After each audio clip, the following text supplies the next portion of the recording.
पुरातन छात्र छात्री बंधु मिलन पटामुंडा ब्लॉक हरेकृष्ण हाईस्कूल 1985 बैचर छात्र छात्री माने स्कूल परिसर में एकजुट होई पुराना दिनर स्मृति मन पकाइथिले। प्रारंभ में पुरातन छात्र छात्री पक्षर गुरु पूजन करा परे पुष्पगुच्छ सहित उपायन प्रदान करा जायथिला। आमे हो प्रथम 1985 मसीहार पिला आज 40 वर्ष हो गला। आम गोटे भाविल गोटे सब सांगसाथी एक सार गोटे बंधु मिलन करवा आ गुरु को पूजा करवा सेटा आमर गोटे मत था।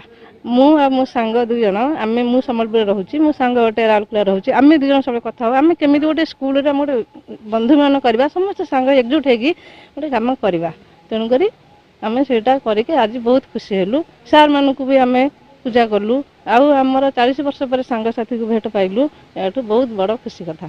ये अत्यंत सुंदर व्यवस्था थिला जे आम 1985 मसीहार जो माने आम पाखरे पाठ पढ़ी से माने समस्ते एकत्रित हेई आम समस्त गुरु मान को डाकी पूजन कले।